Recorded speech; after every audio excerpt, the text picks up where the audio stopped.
que no segundo reinado Dom Pedro II exercia o seu poder pessoal, né? E que ele pode, até em que pese uma possível intelectualidade, uma possível clareza que ele tinha sobre os caminhos do Brasil e da personalidade que seria boa para o Brasil, ainda assim ele exercia o poder pessoal, ele controlava o governo desde cima, numa ideia muito disseminada de parlamentarismo às avessas.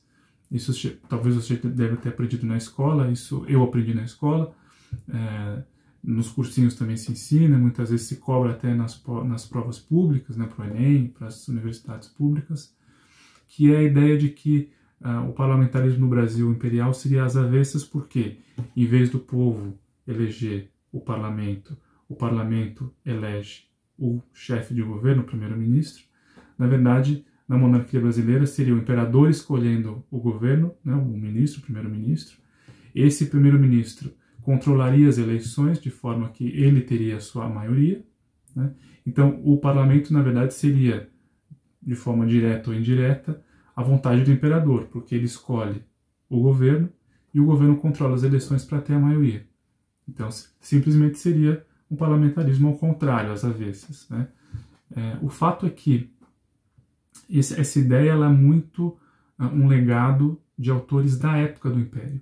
Então, se você pega autores como o Joaquim Nabuco falando sobre o seu pai, sobre o Nabuco de Araújo, você pega os discursos do Nabuco de Araújo,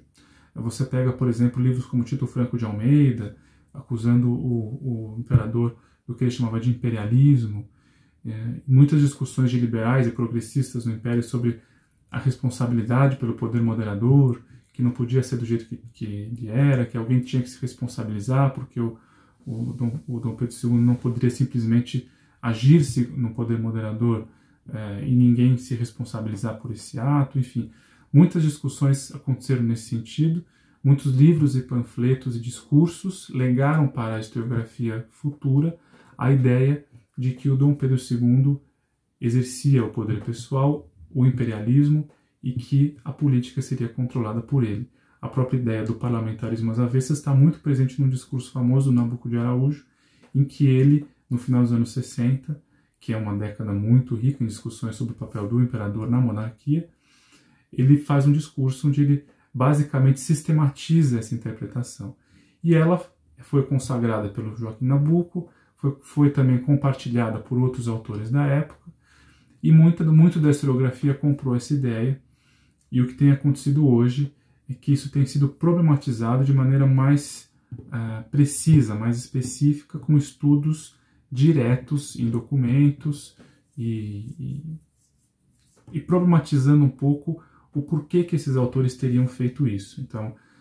isso para um outro vídeo a gente pode explicar melhor, mas esses autores que legaram para a historiografia a ideia de um poder pessoal, do imperialismo, da centralização e do controle de todo o sistema na mão do imperador, eles tinham seus interesses políticos, eles muitas vezes usavam essa crítica ao imperador para camuflar algumas frustrações políticas que eles tinham, para atacar inimigos políticos, por exemplo, que eles consideravam próximos do imperador. Enfim, existem muitas circunstâncias, muitos contextos, muitas intencionalidades nessas classificações que agora estão sendo cada vez mais problematizadas.